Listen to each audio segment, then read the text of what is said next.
dans cette nouvelle vidéo, on va évoquer l'actualité football du jour. Alors, comme vous le savez, trêve internationale. Vendredi, on a débriefé, jeudi, pardon, on a débriefé le match de l'équipe de France, la victoire de l'équipe de France jeudi 2-0 contre l'Irlande. Bon, on a vu une équipe sérieuse, entre guillemets. Mardi, nous débrieferons le match contre l'Allemagne. L'Allemagne qui a encore perdu contre le Japon.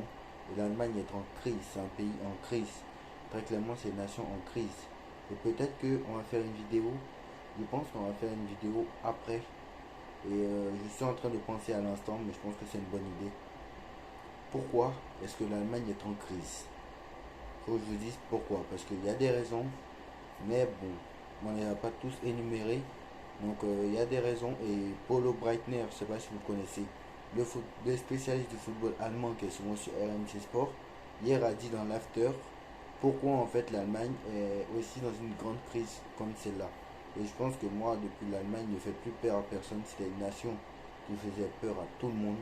En 2014, ou en 2015, ou en 2016, ou en 2013, ou en 2012, c'est la première nation mondiale. En 2012, si tu affrontes l'Allemagne, tu as peur.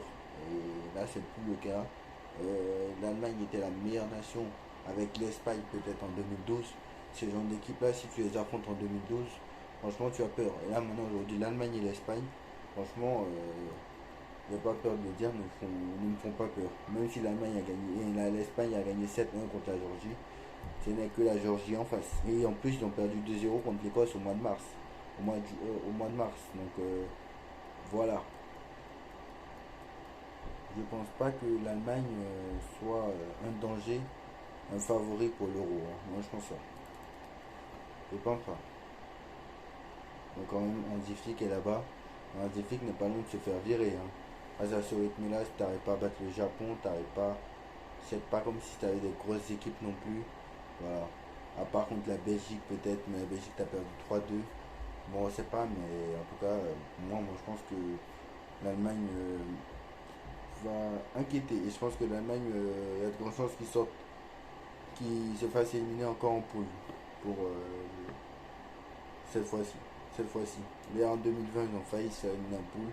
Heureusement qu'ils ont égalisé à la dernière seconde contre la Hongrie.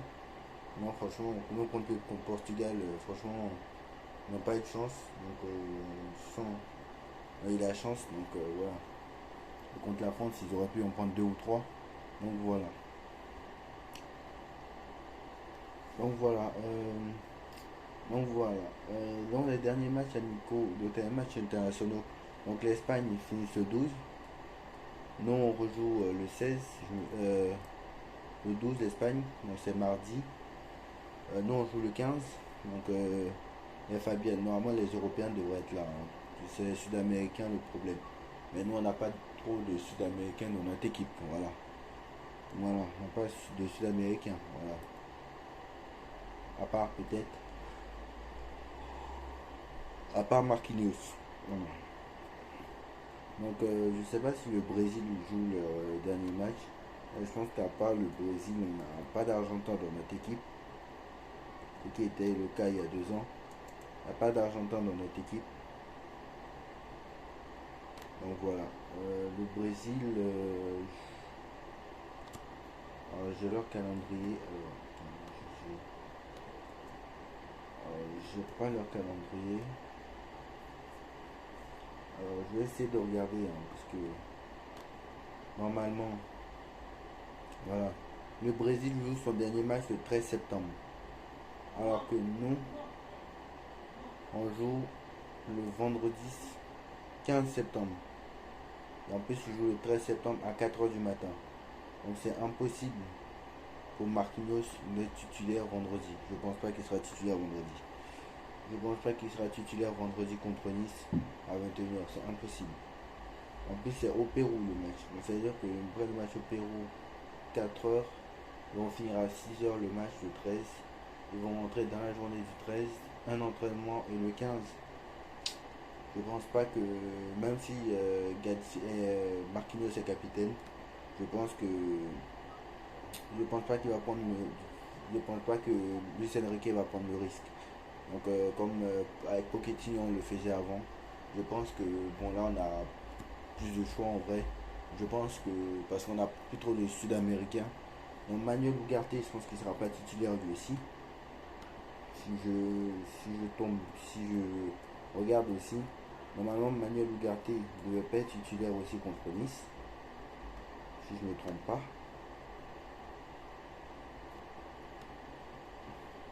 Normalement Manuel Ugarte ne devait pas être titulaire contre Nice, hein.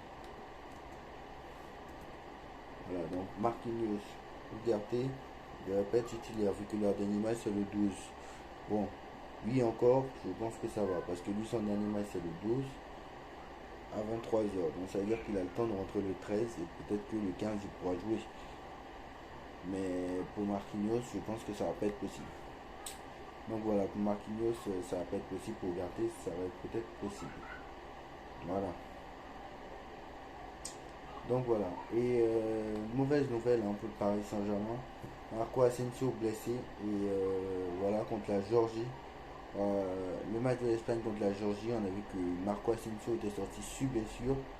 Et très clairement, voilà. Avant-hier, hier, on nous a dit qu'il était blessé. Et on ne savait pas c'était quoi la gravité de la blessure. Bon, aujourd'hui, le, le verdict est tombé. Mais apparemment, ce serait pas très grave. Il aurait quitté le rassemblement de l'Espagne pour rentrer à Paris, pour être soigné par les médecins du Paris Saint-Germain. Mais son entraîneur s'est montré plutôt rassurant. Il ne redoutait rien de très méchant de l'attaquant espagnol. Il me dit, voyons comment ça évolue, il ne semble pas que ce soit grave. Est-ce que lui il est médecin? Je ne sais pas. Mais apparemment, c'est pas très grave.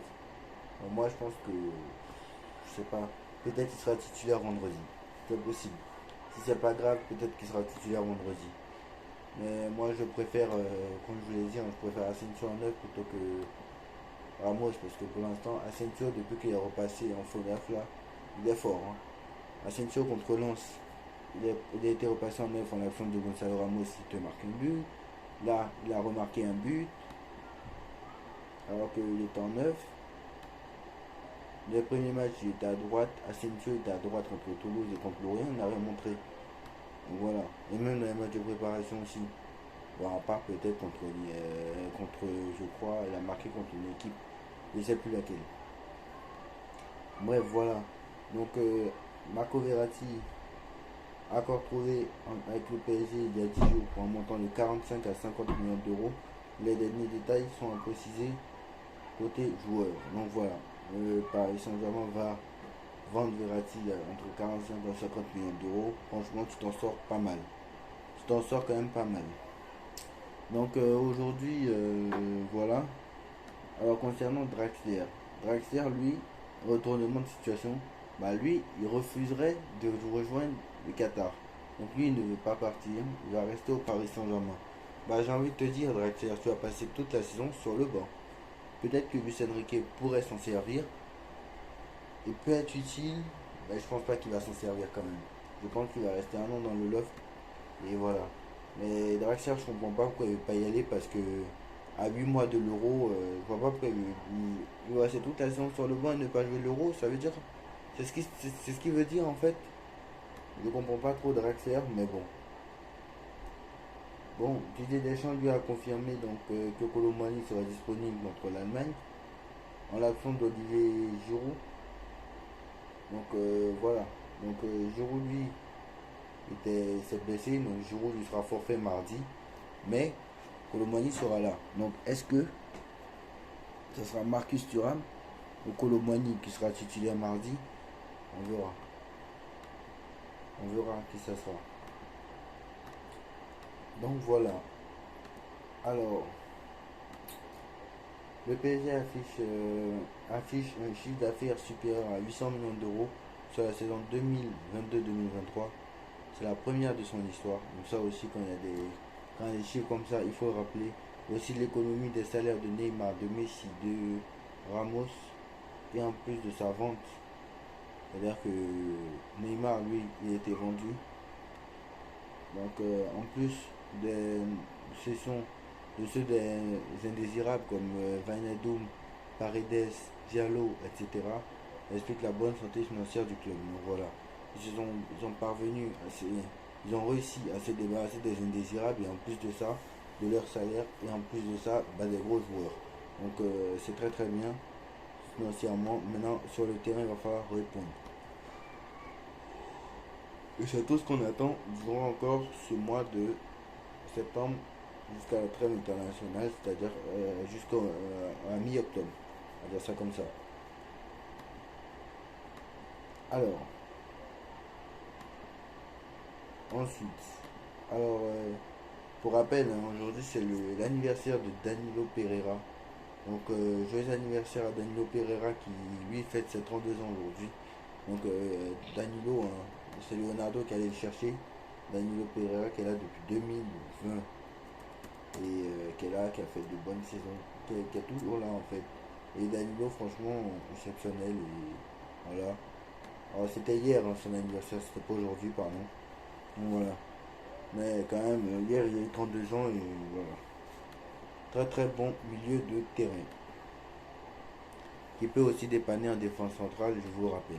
Donc si Marquinhos n'est pas là, je pense que la défense, ça peut être Danilo et Skriniar. Je pense que ça peut être Danilo et Skriniar parce que Hernandez, je crois que Nuno Mendes n'est pas prêt de revenir. Donc ça va être Hernandez, Danilo Skriniar. Et peut-être que Kipembe va rentrer pour une fois, on ne sait pas. On verra en tout cas pour le match de vendredi, mais c'est sûr que je ne vois pas Marquinhos être titulaire. Mais quand même, il est capable d'enchaîner. Ensuite, donc on a le planning hein, de la semaine pour le Paris Saint-Germain. Lundi, donc le campus. Il y a un entraînement au campus à huis clos pour tous ceux qui ne sont pas allés en sélection. Parce que tout le monde n'est pas allé forcément en sélection. Mardi, un entraînement à huis clos encore à 17h. Le mercredi, un entraînement encore à huis clos à 17h. Le jeudi, le campus PSG. C'est-à-dire que le jeudi à 17h, les 15 premières minutes d'entraînement sont ouvertes aux médias. Et bien sûr, la conférence de presse à 19h de Luis Enrique. Donc la conférence de presse sera le jeudi à 19h. Puisque le match est vendredi au Parc des Princes contre Nice à 21h. Donc jeudi, il y aura la conférence de presse à 19h. Luis Enrique qu'on débriefera ensemble. On verra si on débriefera la conférence de presse ou pas. Et bien sûr, conférence de presse de Luis Enrique à l'issue du match en zone mixte. Vendredi vers 23h. Et nous, on se retrouvera pour le débrief juste après. Parce que généralement, je fais le débrief juste après les réactions. Pour avoir tout. Le samedi, repos. Le dimanche, bien sûr, un entraînement à huis clos à 11h. Donc voilà le programme de la semaine du Paris Saint-Germain. Je me suis dit que ça aurait été intéressant de voir ça aussi. Donc voilà pour le match contre Nice. Je pense que ça va être très compliqué. Honnêtement, ça va être très très compliqué. En plus, c'est un match post-Ligue des Champions. C'est-à-dire que après ce match-là, on aura la Ligue des Champions. Donc est-ce que les mecs vont se donner à fond? Je pense que oui. Je pense que quand même oui. À 3 jours de match de Ligue des Champions. Normalement, je pense que oui. Normalement, je pense que oui. Faut pas abuser non plus. Voilà. Je pense que oui. En plus, ils ont Nice, ils ont Dortmund et après ils ont Marseille. Donc voilà, c'est quand même un match. C'est quand même des matchs assez durs. Nice, tu vas avoir Nice, là, il va falloir être sérieux là, parce que là, à partir de cette semaine, ça va être compliqué. Nice, le 15 septembre, 4 jours après, le Borussia Dortmund. Tu reçois le Borussia Dortmund. 5 jours plus tard, c'est-à-dire 3 matchs d'affilée à domicile. À Nice, 3 gros matchs à domicile. Hein. Nice, Dortmund, Marseille, les 3 au Parc des Princes. Tu vas à Clermont, tu vas à Newcastle, tu vas à Rennes. 3 déplacements d'affilée. Newcastle très fort, mais si c'est compliqué ce début de saison. Rennes aussi. Strasbourg, AC Milan, Brest. Donc, en tout cas, jusqu'à la prochaine trêve là. Donc, prochaine trêve, c'est après le match de Rennes. Je pense que je ne me trompe pas. La prochaine trêve, c'est après le match de Rennes. Donc, si je ne me trompe pas, bah, ça fait en fait 1, 2, 3, 4, 5, 6. Ça fait 6 matchs. Là. Donc, il va falloir gagner les 6 matchs. Que ce soit celui de Nice, celui de Dortmund, celui de Marseille, celui de Clermont, celui de Newcastle et celui de Rennes. Il va falloir tous les gagner. Normalement, tu es capable de tous les gagner. les plus durs pour moi, on voit Newcastle et Rennes. Parce que pour moi, Dortmund, c'est pas si difficile que ça, je l'ai dit moi.